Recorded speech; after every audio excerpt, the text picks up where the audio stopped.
Hey, it's Jeremy from jeremy.net. I am a comic creator, artist, writer, self-publisher. I create my comics and I share the creative process here with you on YouTube. If you'd like to support my channel and my creative process, you can go to patreon.com and subscribe. You'll get bonus blog posts, works in progress, bonus videos. If you'd like to read samples of my comics for free, you can go to comics.jeremy.net, and there's preview pages of all my comics on there. If you'd like to buy some of my comics on there, you can go to amazon.jeremy.net. And speaking of Patreon and Patreon supporters, I'd like to acknowledge a few new supporters this week. So we have subscribers to my channel, Henriette Bolt and Allie Briggs. Henriette and Allie, thank you so much for supporting my work and my channel. I really appreciate it. Just wanted to give you guys a quick acknowledgement and say thank you. So let's get started.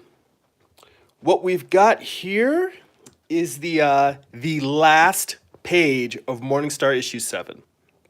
So this is the last page of the second to last issue. So this is where everything is coming to a head.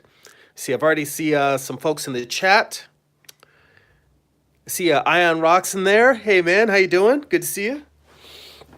All right, so at this point in the story, Lucifer has pretty much united his rebel archangels and the demonic forces that have been lurking outside of heaven since the series began. And I usually make up the title for these videos on the fly. Just, whatever it looks like is on the page, or whatever I think I feel like talking about that day. Just adjusting the camera here a little bit. But I figured overlapping figures is a good thing for this one, because I've mentioned before how I'm challenging myself to do more complex compositions. And this might be arguably one of the most complex pages I've ever done. In fact, even though I just adjusted the camera, I'm going to zoom it back out or raise it up so you can see the whole page. Yeah, so this page is just a giant, well, there's a couple of inset panels that are, sparsed throughout the page, kind of showing some of these creatures that have just been born, like infant demon hybrids and angel hybrids, and watching them sort of like grow and sprout wings. Meanwhile, in the background of the whole page is just this panorama of Lucifer leading this massive horde of creatures, rebel angels, demons, demon angel hybrids, just all of them just spreading out. And right now, I'm still sort of like blocking in the larger figures.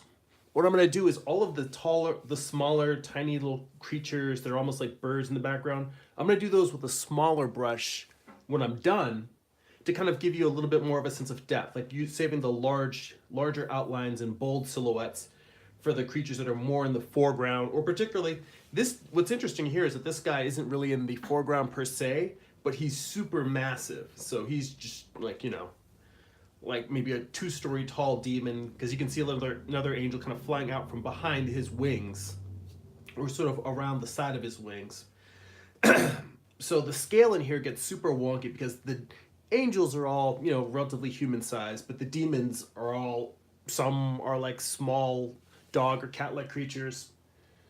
Some are, as big as a house. So I'm going to get in here, and if I ignore the chat for a little while, be patient, because I think I mentioned this in the last video, but I'm going to try to focus a little bit more on I'm going to try and focus more on just what I'm trying to say, what I'm trying to say with the drawing. So I'm going to kind of focus. I know that was a horrible version of me trying to be clear. I'm going to focus on sort of my internal monologue, what I'm saying to myself as I'm drawing, what I'm trying to figure out or focus or fix, and then just come back every once in a while and check the chat, see if anybody has any questions or thoughts or comments they want to share.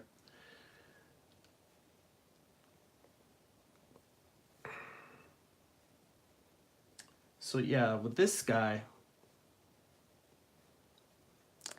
I like that the particular design that I've done with a few other creatures were around this page, where they've got the claw-like animalistic features that the demons have, but then they've got the angel's wings as opposed to the leathery bat-like wings.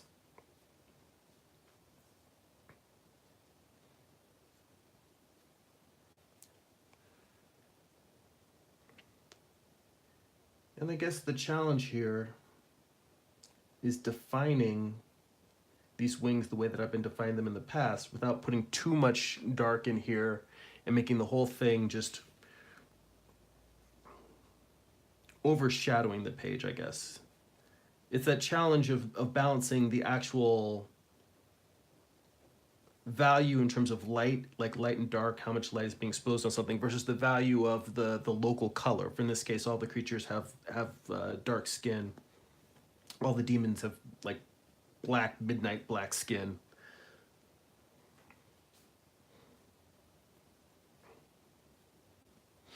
But at the same time, the wings are not as dark as the demon's skin, but I've found that what looks best is when I kind of almost like I'm painting in the shadows of the feathers. I mean, it could also be interpreted as just the like some feathers do go from light to dark. Like they'll have the tips of them will be a darker color.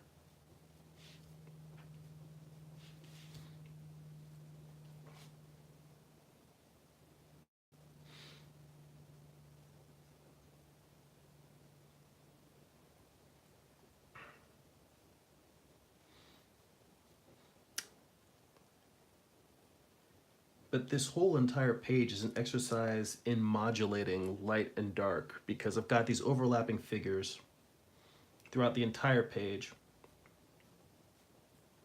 And one of the easiest ways to control that is to alternate between light and dark, light and dark. Like I have a dark figure, then a light figure in front of that, then a dark figure or a dark shape in front of that. The challenge is how to keep that from getting monotonous. For instance, right now, I just finished doing this particular demon's wings. And now I've got this angel in front of him who also has, normal angel wings. And in terms of treating it the same way, I kind of want to have there's two challenges. I want to treat it in a similar fashion because that's sort of the look that I've given, sort of like this dark to light for the wings in general. I don't want it to feel repetitive when I put this pattern on top of that pattern. And I also want to make the transition between the light and the dark in a way that it feels like it makes more sense for me to leave more light on the angel only because he's more in the foreground. But I also want to make sure that this creates an attractive visual pattern, describes the forms that I'm trying to describe. And it sounded like there should have been a third part there, but the describe the forms I want to describe is kind of the main part. That I can make something that looks like what I want it to look like, but the values might not read well. Or if I focus on making the values read well, it might be, well, it reads as a overall form, but it's just a dark form. I can't really tell what the hell this is. So it's a little bit of a tightrope. And this is one of those things where I think about just how long I've been making comics, because I started publishing my first book. Well, I mean, I published my first book in 2009, but I mean, I've made comics on and off again, either working with a small studio or just doing little experimental projects pretty much since I was in college. But it's one of those things that I feel like I haven't published that many books yet. I've published one graphic novel, a couple of one-shots, and then now Morningstar, which is an 8-issue series. And I feel like I don't think, what I'd like to believe is that when I have 5 or 10 graphic novels done, I've published 50 or 100 comics, that the things that I find challenging now, it doesn't mean that there's not going to be any challenges, but I'll find new things that I find difficult to execute. And my hope is that the stuff here, in terms of like finding these types of balances of rendering volume versus rendering value, will not even be a conscious thing anymore. Like I'll have done it enough times that I'll look at a given figure and say, all right, I did it this way in this book, I tried it that way in that book, in this given lighting conditions with this creature that's supposed to be, this value in terms of light or darkness. I can approach it, by making a creature mostly dark or mostly light, or making it all silhouette with a little rim light. The idea that these things, I won't have to think about them, I can just do them.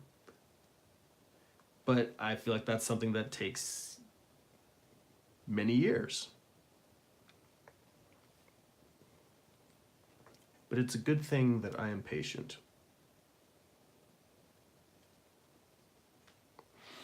Let's see what's going on in the chat. Oh, still quiet. All right. Well, in that case, I'll just keep my ass drawn.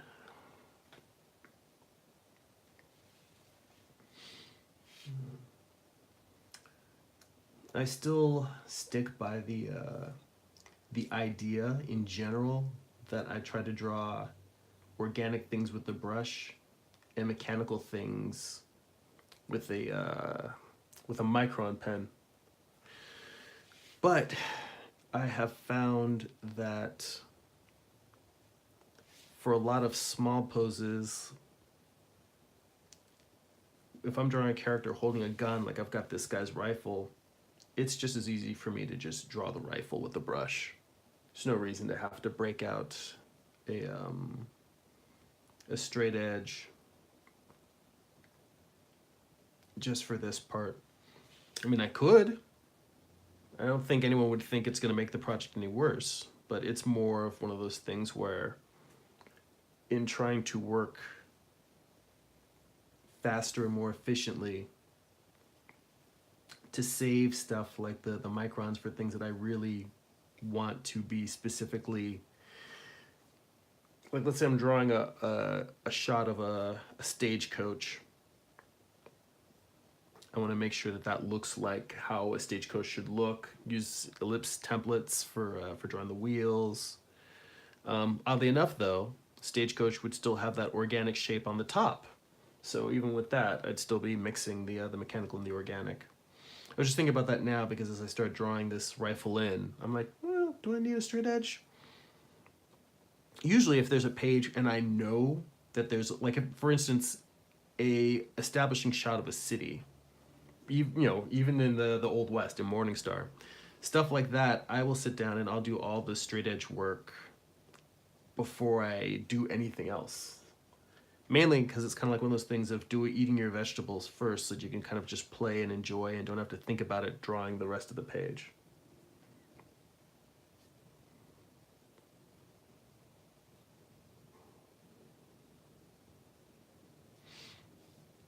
Let's see here.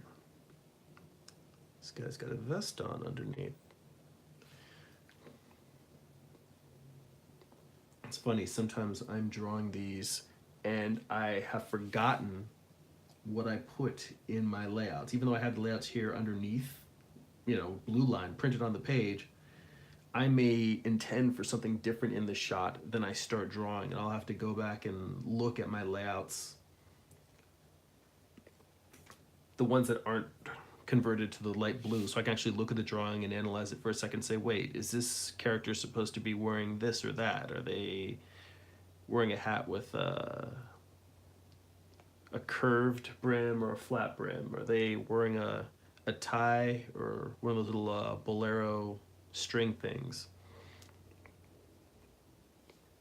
Okay, I don't think I want to put any more detail than that on this guy with the larger brush.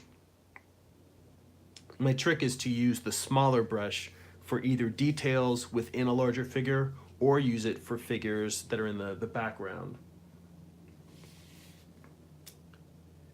Because detail helps focus the eye.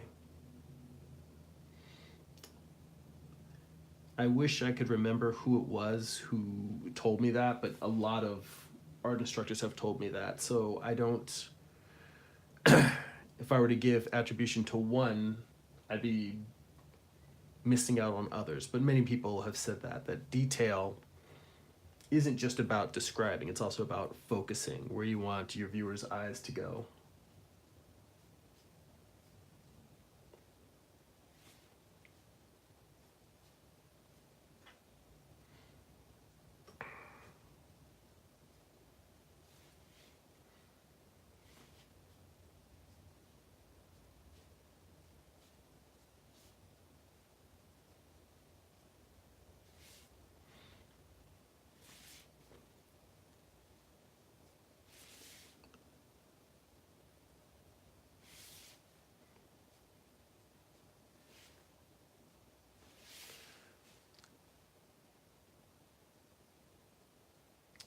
And my instinct tells me that this wing is facing away from the light source and it should be a bit darker.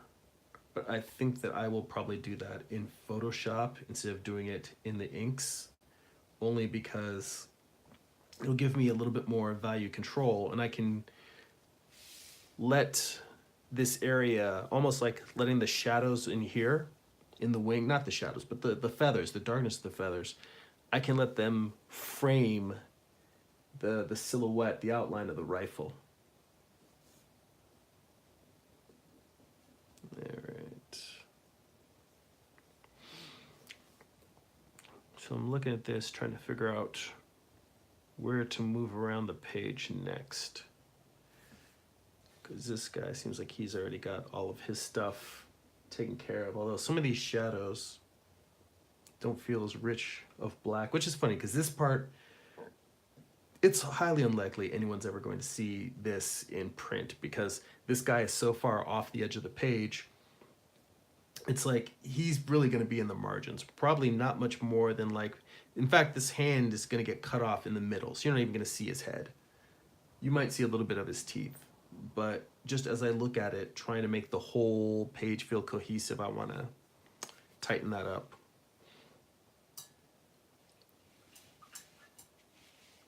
See here.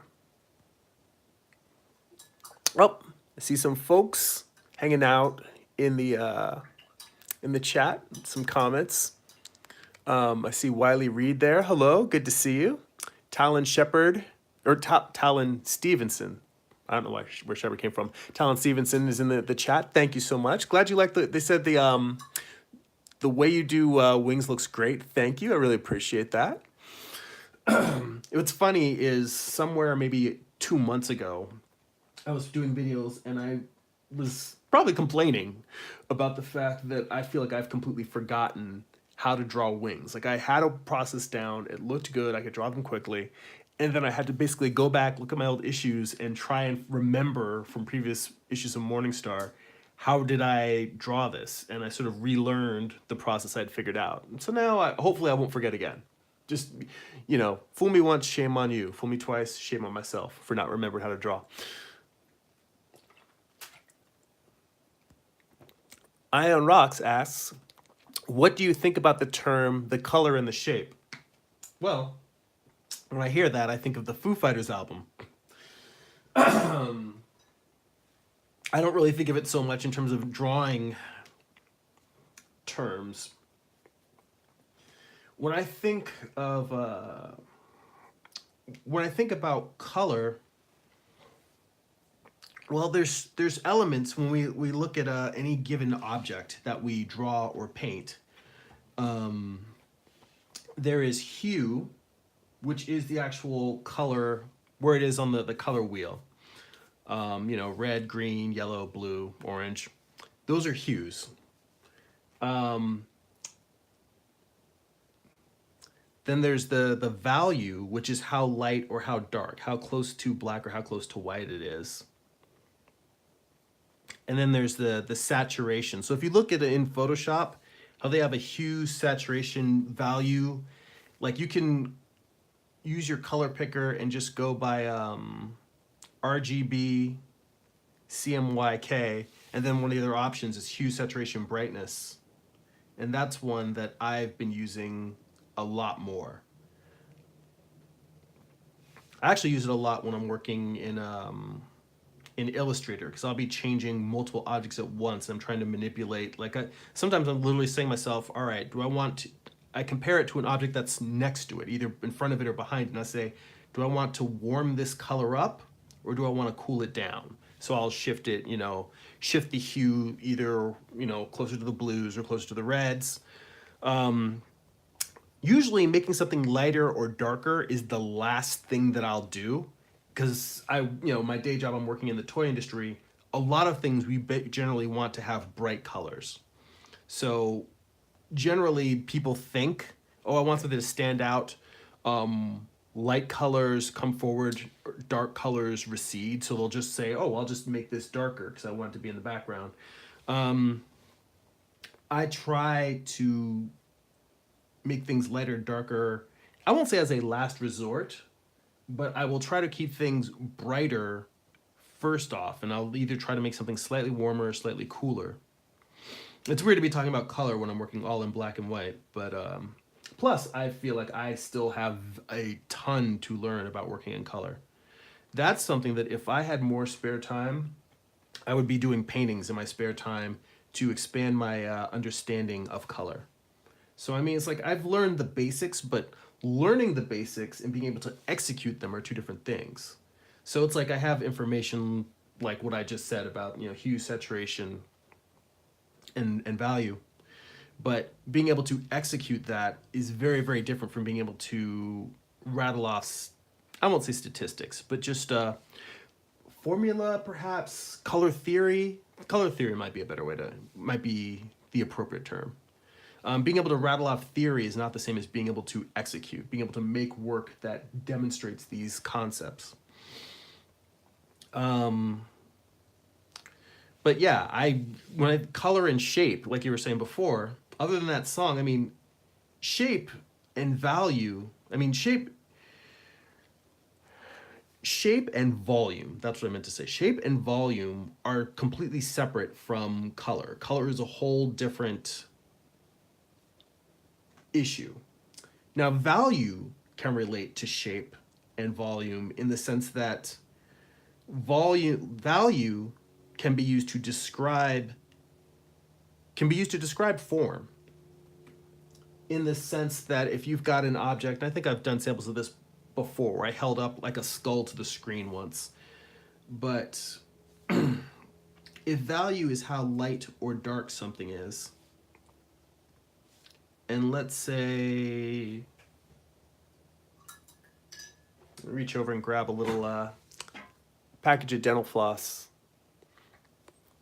If I turn that side off, my light over there, you can see now that this is dark.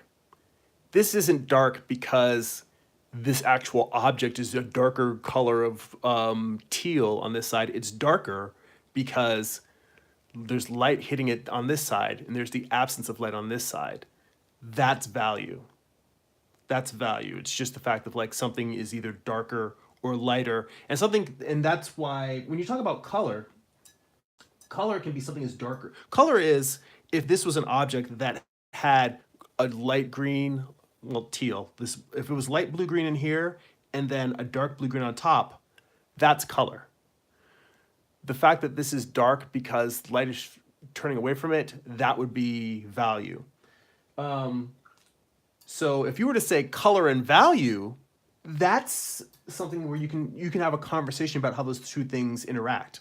But when you talk about color and shape is the flat two-dimensional version of form. Like if you were to say the outline, the silhouette of this object, the silhouette wouldn't be a perfect rectangle because it drops down this way and then back that way. That is the shape, the actual outline of the whole thing.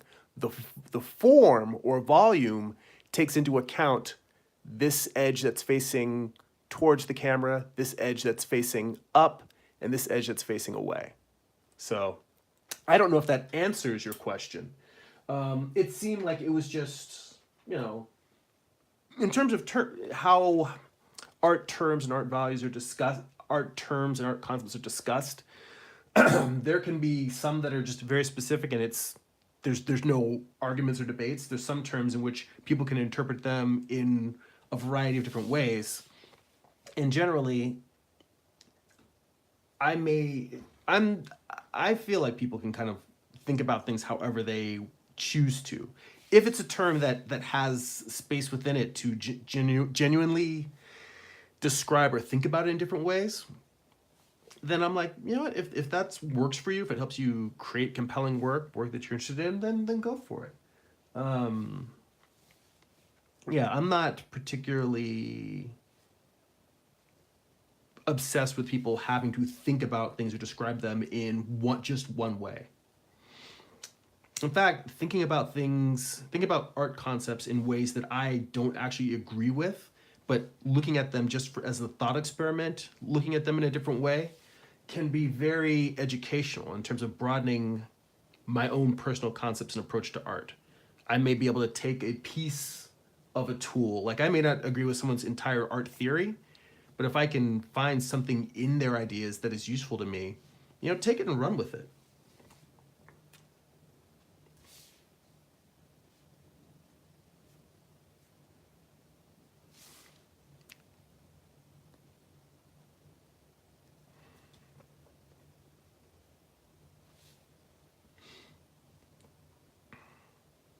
Now, normally when I do my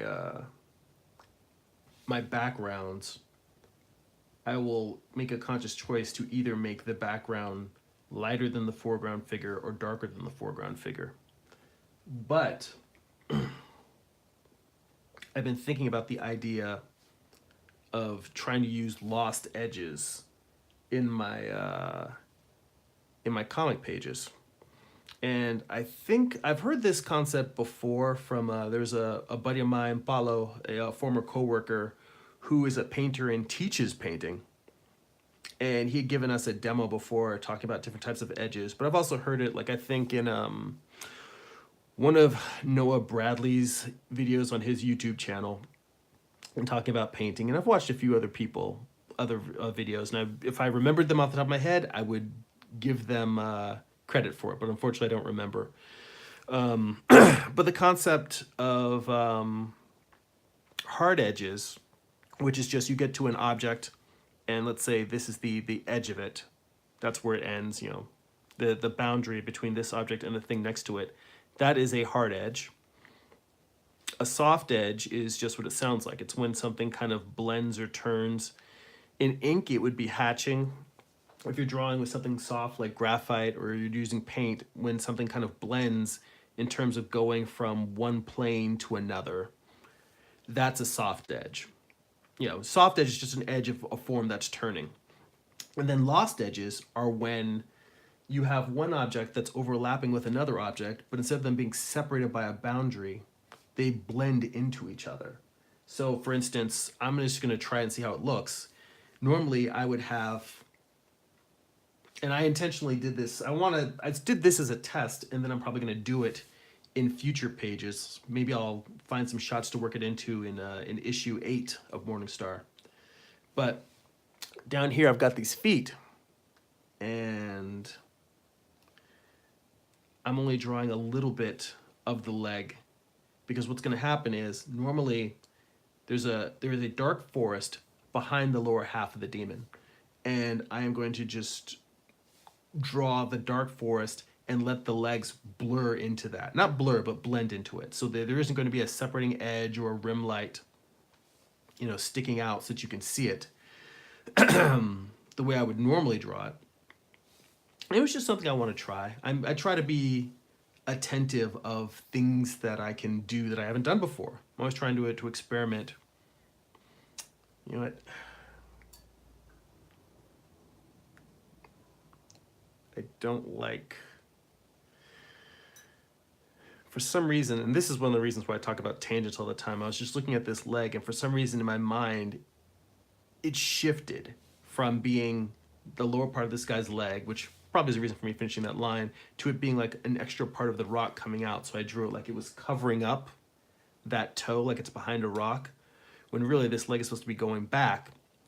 But even that, I never really established where the foot is in this, because the foot should probably be somewhere back there behind it. You know what? I'm gonna take a look at my layouts to see what I originally intended in there before I finish that.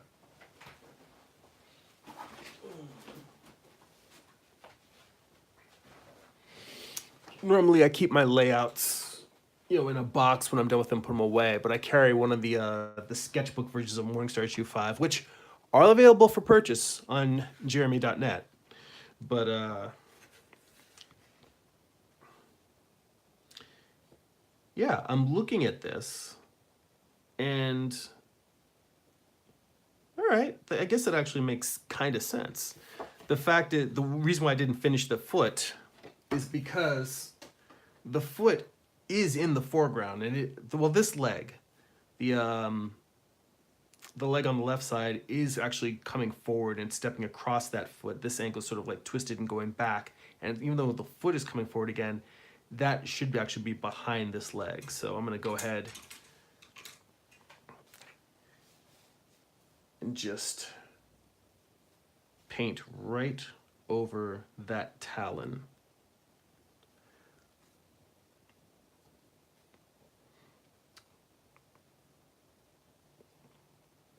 I know it seems weird. That's like, what is he doing? He doesn't know what he's drawn? He's drawing his own comic, doesn't know how he laid stuff out? A lot of the times I'm figuring this stuff out. Well, I mean, with layout specifically, I'm definitely figuring it out as I go. But then once I get onto the actual inking and I'm working on this stage, there's still a lot of things where just as I draw, sometimes I'll decide something might look a little bit better than what I had in the layouts, or I may realize that my layouts were more confusing than I originally intended. Well, I don't think I ever intend them to be confusing, but a lot of times the distance of time between having drawn it and then coming back and inking it, I can perceive things in the drawing that I didn't perceive before. And I'll realize, oh, I thought this was clear, but it's not. And so I'll make revisions and adjustments. And then sometimes I just screw up.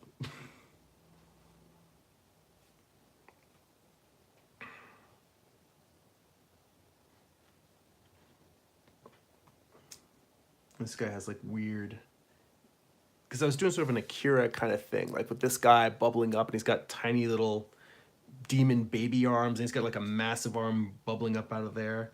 And this one is almost supposed to be like an adolescent that is growing in kind of a similar way. And he's got like weird vines and tendrils of flesh bubbling off of him as he's growing. So he's got a tiny little arm that's sticking out here. And I will tell you, this is going to be hard to ink. The feathers on this, on his wings, because I've got an area that is rather detailed, and I've got it surrounded by another area of detail. So I think I may do something similar to what I did with this this wing, or actually down here with the shotgun, where I'm gonna sort of use the wings to frame the light and dark around this around the arm part. And I shouldn't even be going into this level of detail yet because I still haven't finished the rest of the silhouette. That's one of the things I try to do, is be mindful of finishing the silhouette first to kind of define and block in the figure, and then come in and draw all these extra details in there.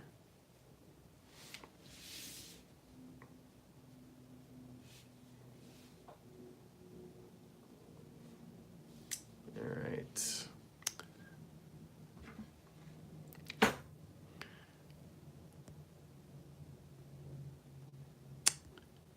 See some comments in the chat. Ion Rock says, I, in my loss of skill, have a time with form, as you say. My cohesion is terrible. I've been trying to doodle my way back. Well, you know what? Just doodle. You'll find, this is the crazy thing. Even if you find that you've lost, because I've gone through periods where it literally feels like I have forgotten to draw. Not just forgetting how to draw wings, but like everything I draw just looks like crap. Everything is horrible. A lot of times that is your, if you haven't drawn in a while, that means that you've lost some of your sense of form, volume, shape, and you have to build it back up again. But when you're drawing, sometimes I know that when I'm doing consistently and I go through these phases, it's because my sense of perception and how I think about value, shape, light, tone, anatomy is recalibrating itself. Like I've learned more, and my brain needs to figure out how to explore and explain those mores that I have figured out. So not such a bad thing. Just keep doodling. I always recommend, you know what, instead of doing full-on detailed master studies, I'm just bringing the camera a little closer. Instead of doing full-on detailed master studies, I'll do a master study, but do it from like an Andrew Loomis book, or do it from it's the Charles Barg plates. Books that I've mentioned in the past, like Walt Reed's The Figure. Doodling from an anatomy book for artists is really good if you feel like you're off and you're trying to get your sense of volume back, you're trying to build that back up. Just doing studies from master artists who specifically are teaching draftsmanship, that can do wonders for you. So give that a try. I see Derek T is in the chat, and he said, funny how I intended to be a comic artist and ended up stepping into the direction of a concept artist. I really need to brush up on storytelling. Iron Rocks co-signs on that with a yes. It's funny because I imagine if you're a concept artist, there still is a certain amount of storytelling in your work, just in the fact that any piece you're doing, if you're doing an environment or if you're doing character designs, you're still incorporating the story of the game or film or TV project that you're doing concept work for. I mean, it's different, obviously, from being a story sketch artist, whether it's for Disney or whether you're doing boards for a video game. In terms of that shot-to-shot, scene-to-scene. But a lot of that stuff, I don't feel like it's rote repetition, but because you have to be repeating it and doing it over and over and again, but thinking about what you're saying with each story beat.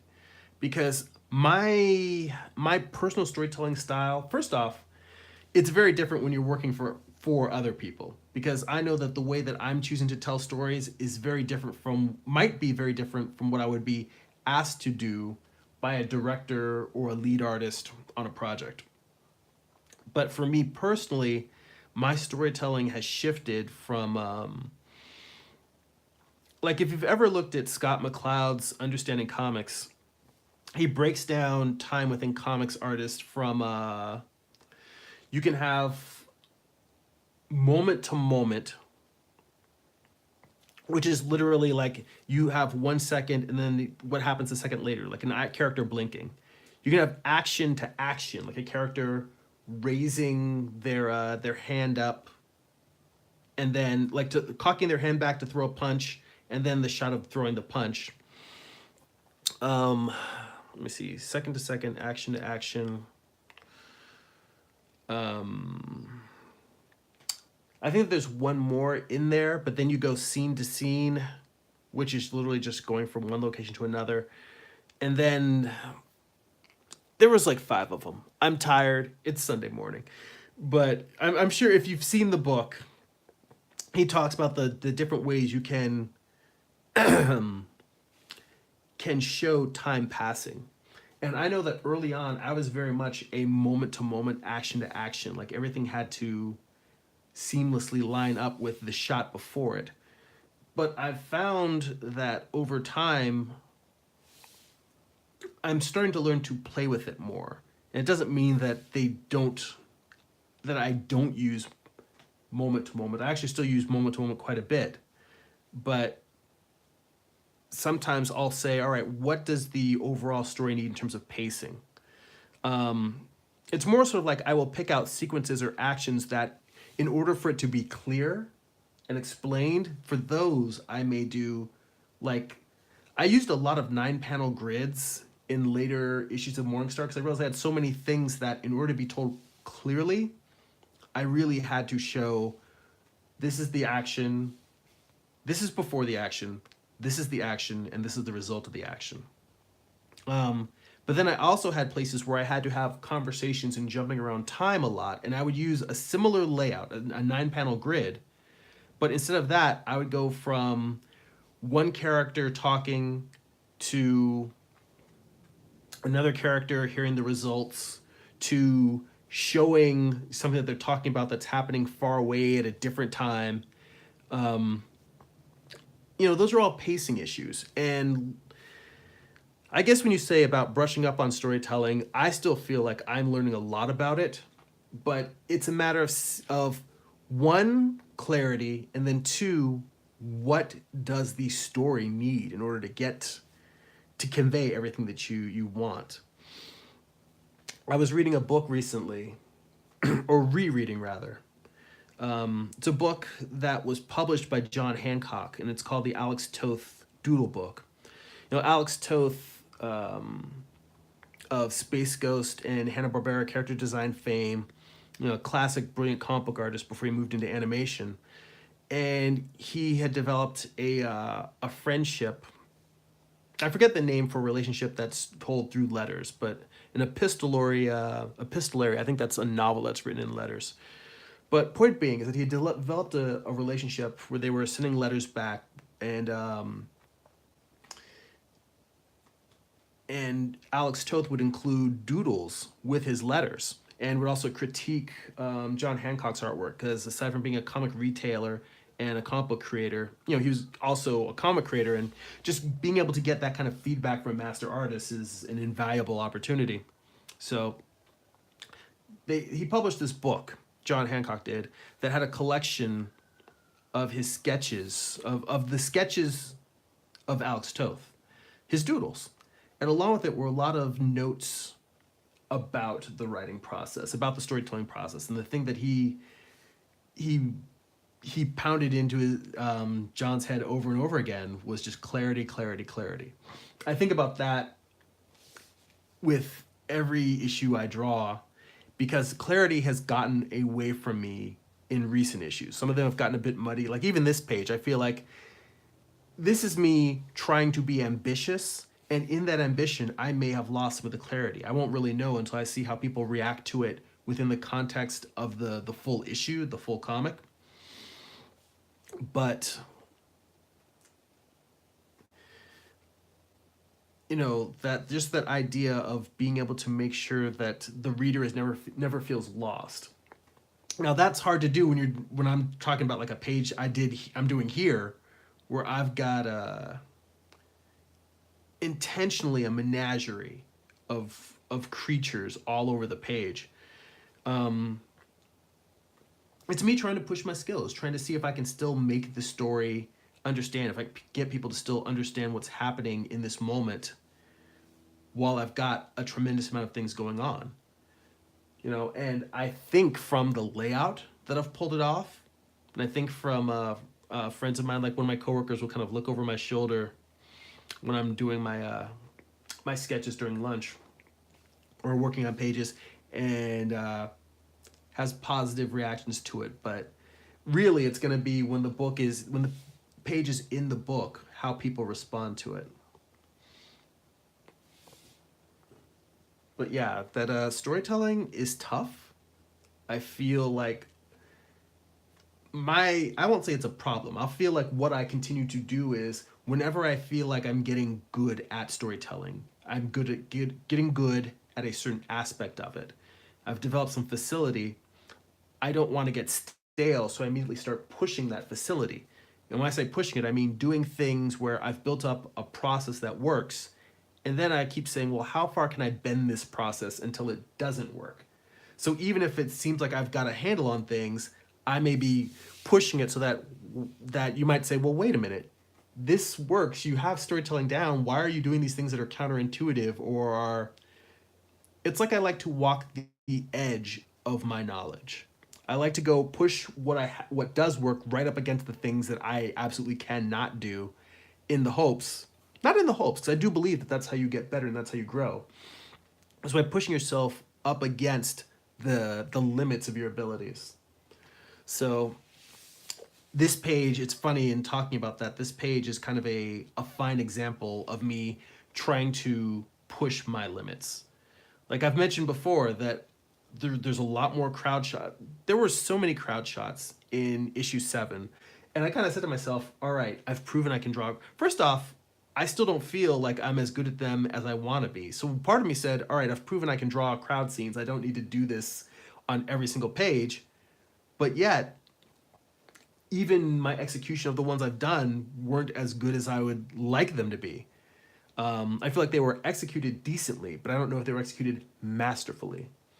And my goal is to master the craft to the point where it no longer becomes, when I draw, my eventual goal is that I no longer have to think about how to draw the things I'm drawing. I can purely think about what do I want to say with the drawings. The capacity to express anything I want, and then the challenge is really to choose something that's interesting and compelling to express. That's the goal that I'm striving for, that I'm reaching for. Let's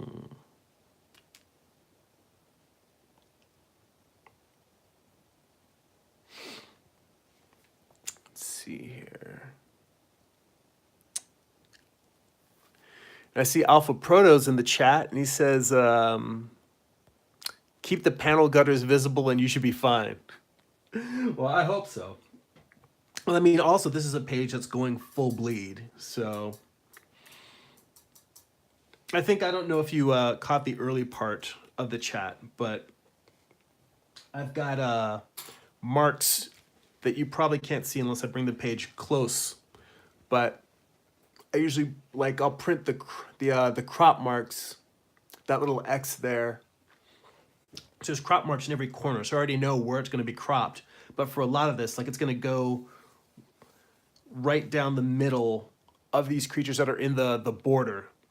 So, yeah, I mean, usually I work from a template that I set up from basically a template that I had from my printer. And then in that template, I took a pre-printed comic book board, a Strathmore board. I scanned it in and placed it in that so that I would know what my dimensions on the board are going to be in comparison to where it's going to be cropped on the page. Then I do my lettering, my word balloons, and my panel balloons onto that template, print it out, and then I draw my actual layouts. So I tried to figure out how I want the book to look in print, and then draw the content into that format. Sort of reverse engineering it a little bit.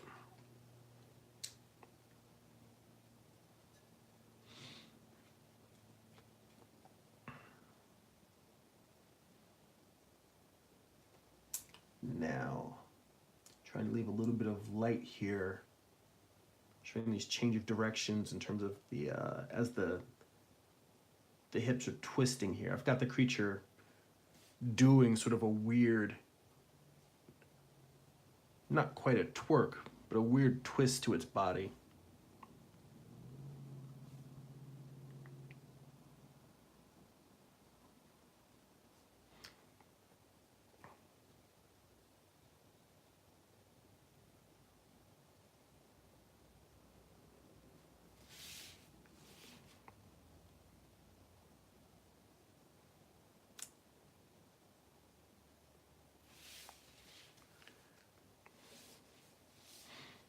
We'll give it a little bit,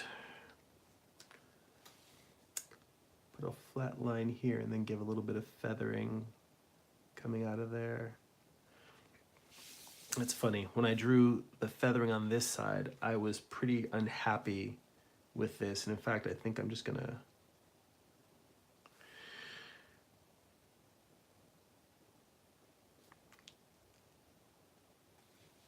you know what, and let's just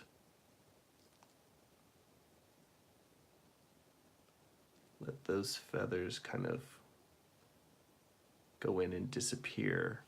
into the leg as it goes down to that shadowy area. And I feel like I want to put some feathering in here just to give the fact that this is sort of, it's a hard turn, but it's not like razor sharp. I feel like that's what feathering does for me, is it just softens a turn. But this area of light is so slim that I don't really want to clutter it up either. So I think maybe I'll just leave that as is.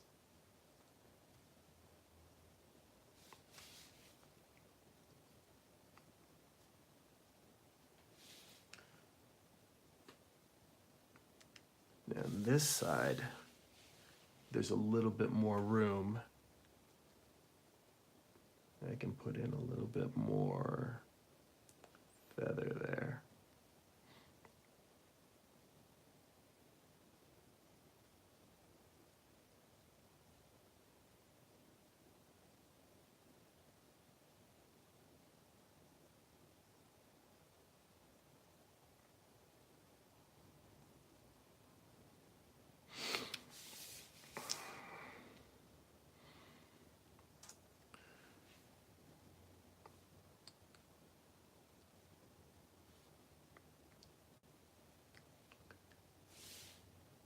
And this is going to be turned away from the light, so I'm just gonna a little bit of shadow in there.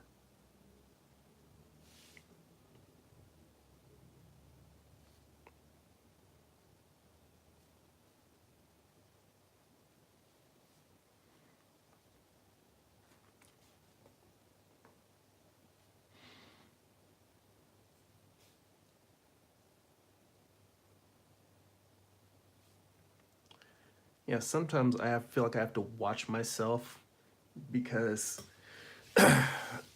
just adding a little bit of feather to a shape and giving it a roundness to it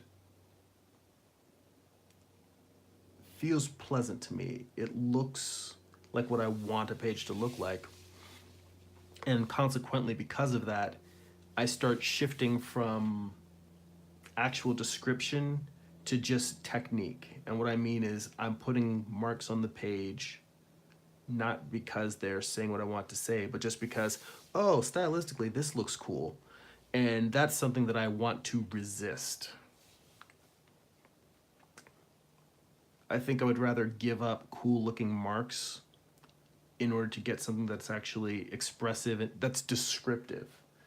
I think some artists who do very simple work sometimes don't get as much love as they should for being able to, for the level of restraint that they have to show, that they have to use in order to say, all right, no, this is all that needs to be said. I don't need to fill the page with tons of hatch marks and lines. It's another thing that I admire and aspire to. But again, as with all things, it is a work in progress.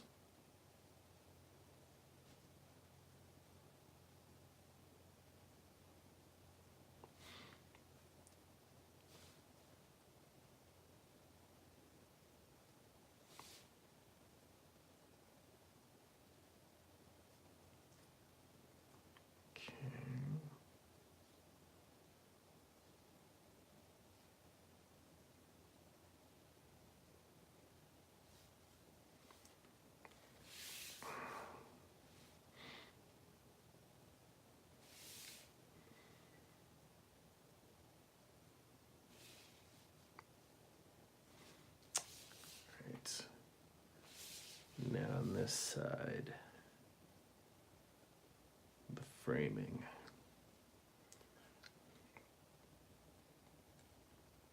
I find myself dipping my brush in more than I usually do, because when I draw wings, when I'm drawing the feathers of the wings, a very black, very wet stroke is sort of what I'm going for, what I feel describes what I'm trying to put down.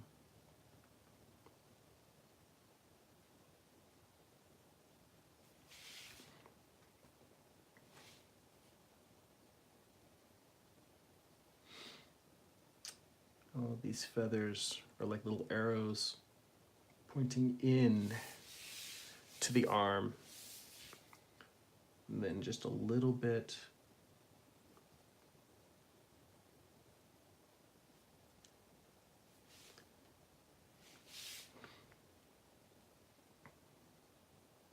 this is like one of those little compositional tricks where you use lines that are kind of pointing towards what you want to draw someone's attention to. So yeah, I don't think I need to draw in the rest of the feathers behind that. Just let them sort of frame the arm. Although this one down here could be a little thicker. And then maybe put one more right there, kind of outlining the corner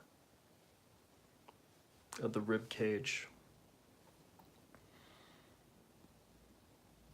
Let's see here.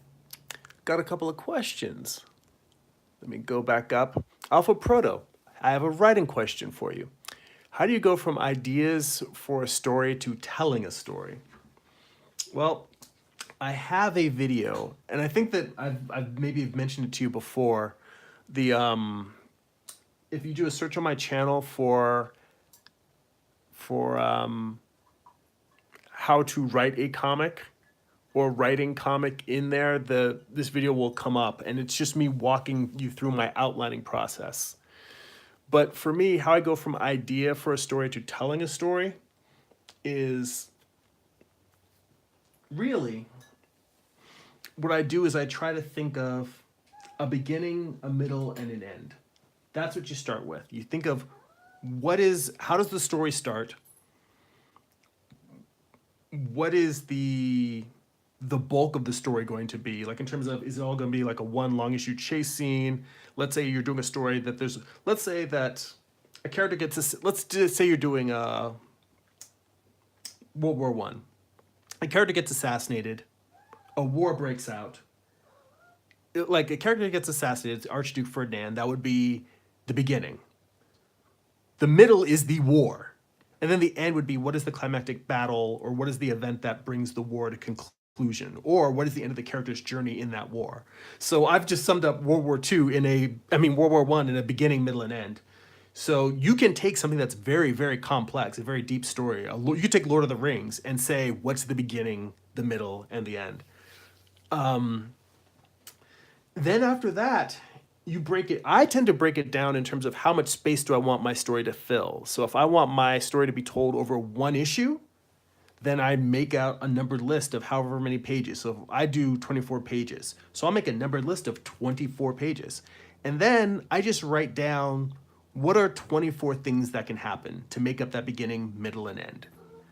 And that isn't my outline. That's the first pass of the outline. Because once I do that, then I start moving pieces around. I start evaluating it. I say, well, I really want this scene in there, but if I have this scene, it makes this other scene not make sense. There's certain parts in here that now that I've looked at this, I don't really need this part, so I can remove it. The question is, do I want to put something else in its place, or do I want to expand other scenes? Let's say you've got another scene that's longer. You might say, all right, instead of 24 pages, out of the 24 pages, it's not like there's going to be one page every scene. You may say, well, I'm going to need 8 pages just for this particular scene. In that case, you may say, all right, let me cut down the other scenes or remove some scenes so I have room for all the stuff I want to tell. Now, to expand that even further, let's say you're doing Lord of the Rings, the comic adaptation, and you're like, all right, instead of 24 pages in one comic, I'm going to need 24 issues to tell this whole story. Zoom out and just repeat the same process. You're like, all right, I have an idea for a story. First, how long do I want it to be? Do I want it to be 10 issues? Do I want it to be 20 issues? Do I want it to be 60 issues? Okay, you have an idea, and the idea isn't particularly thought out yet. You just have a wrinkle. And the idea might even start in the middle. You don't even necessarily know what the ending or the beginning is. You just might have the concept, and it's somewhere in the middle. If you decide you want it to be a 60-issue story, you would just make a numbered list of 1 through 60. And you would write down what happens in each issue. Now, you don't need to necessarily write down, I would start with just trying to, when I'm doing my outlines, I try to start with one, maybe two sentences. And it might be hard to describe an entire issue in one or two sentences, but go back and look at some of your favorite comics. Look at something that's coming out right now that you really like. Like, let's say it's Saga, or you're reading Tom King's run on Batman, or I don't know, whatever's going on in Wolverine right now. Go and look at the on comic book resources. Look at the previews. Look at what they put as their description for the issue. It's rarely more than a paragraph. So, but you could really get the bulk of what the issue's about in just the first two sentences, or there's usually one or two sentences that really describe what's going on. You can use that same concept for just writing out 60, because writing out 60 sentences is a lot easier than writing out 60 issues. So you write those 60 sentences, and before you go into the detail of an issue, move those sentences around. See what you need or don't need. See what you want to expand. You might write a concept for an issue and realize, oh wait, what I want to put in this single issue really is going to take 2 issues to tell. You might have a particular battle scene that's going to run across 2 or 3 issues. You need to account for that. So at the outline level, you do all of that editing and figure out the story that you want to tell. Then you go in and you go back down to issue by issue, and you work out each one. And that's how you go from, I just have an idea for a story. My idea is to go from an idea for a story to a story structure, which is the outline, to the actual written thing. And then you draw it. So yeah, I hope that's helpful. Speaking of stories, Derek asks, have you ever tried making an entire fight scene on just one sheet of paper? I have drawn splash pages that have a lot of people fighting at once, but I've never, you know what? I've never tried that. I've never tried it, mainly because when I'm thinking of a fight scene, I mean, you could, here's the thing. If you have I don't know if you're talking about doing a splash page or if you're just talking about one page that has, I have done fights that only take one page, but it's usually, you know, they start fighting and then the one who's the badass of the two ends up just killing the other person or beating them down before things get very far. So they just end the fight really quickly. Like, I mean, you can have a gunfight where you just have 2 characters standing at one end of the street, and then the next panel is both of them draw, and then another character just slumps and falls. That's a fight scene, and you've drawn it in one page. If you're talking about a splash page, the problem with the splash page is that if it's one big panel, it doesn't have a beginning, middle, and end. So for something like that, I have never tried it. Doesn't mean that it's impossible. It doesn't mean that I won't try it. It's just an interesting idea, but more often than not, when I'm thinking about my stories, I'm thinking less about what storytelling technique can I do? Can I do something in a way that hasn't been done before? And I'm thinking more about what does the story need? Sometimes I'll do something unconventional because the story has something strange that's happening in it, and it needs something more than just a regular comic book layout. And those are the times when I'll do things that are a little bit more experimental. But for the most part, I'm thinking about the story first, and then what layout will clearly convey what I want to express. So here's an interesting question for you. What narrative purpose do you think having a one-page fight scene serves? For you, if you imagined a story, what would you want to say with a one-page fight scene? If you're not just doing it to do it, let's say you're going to do it to create a mood, a feeling. What feeling would you be wanting to create with that?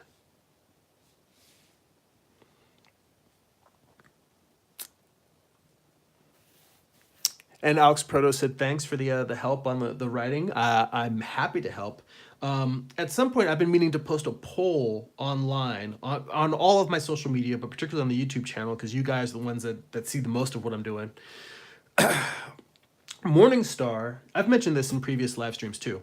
So Morningstar is coming to an end because this is the second to last issue. After that, I've got a couple of different projects lined up, and if you want, you guys can leave comments in the comments in the video.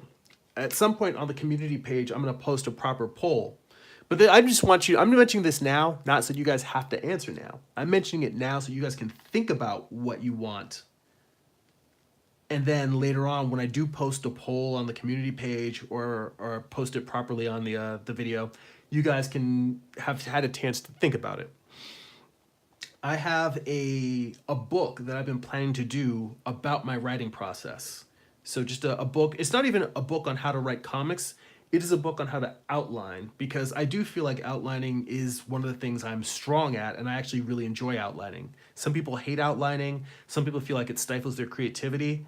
And my process is not to try and win people over. It's more sort of like if you've tried to write straight ahead, just starting at the beginning, and you found it difficult, then maybe the outlining process that I have will be useful. But my question is what you want to see me do next after Morningstar. Do you want to see that book come out on writing comics?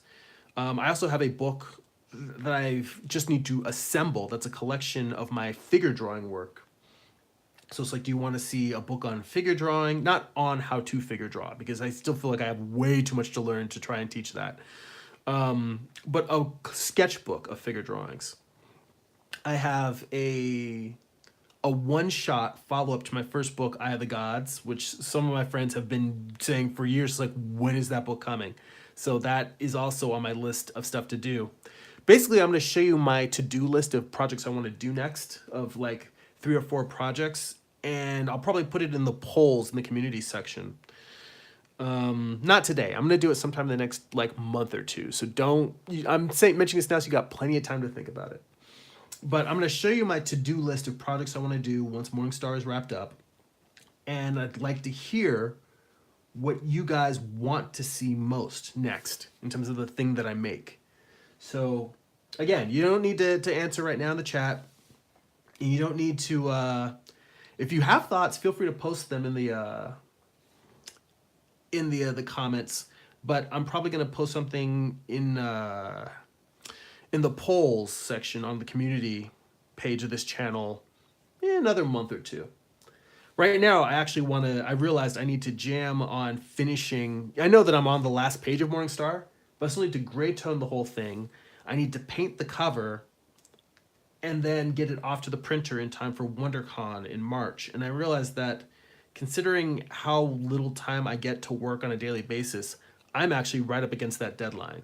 It is still January, but in terms of getting it off to the printer in time to have the book for WonderCon, I'm going to be racing my ass off. So I'm not going to be doing any other things until then. The focus is just going to be get this issue out the door. But I am starting to look towards the future, what projects I'm going to do next, and I'm curious what you guys think. So we are at 68 minutes, so a little over an hour. I see Alpha Proto said, if I had a one-page fight scene, it would be to show how big the battle is. Or in a duel, it would be to capture a moment. See, those are really good uses of a one-page fight scene. I think when you said one-page fight scene, I was imagining that, or I think of scene as in a scene is like a mini story. Like it has a beginning, a middle, and an end, a fight scene. Whereas, you know, a splash page showing something like a huge battle, it might not necessarily be the beginning of the battle or the end of the battle. It's just the most important moment. So that makes complete sense. I think when you asked the question, I interpreted it sort of the way by the definition I use for scene, as opposed to just, you know, like you said, capturing a moment. And you also said figure drawings would be nice. So that's cool, because I've already got the cover for that book designed. I just need to change it because I intended to publish it back in like 2015 and just haven't had time. But it also means I can add some newer sketches that I think are better and have grown. So anyway, we're going to wrap it up here. Like I said before, if you would like to support this channel and get some bonus videos and bonus blog posts, you can go to patreon.com/Jeremy. That's GERIMI. If you want to read some of my comics for free, you can go to comics.jeremy.net. If you'd like to buy some, go to amazon.jeremy.net.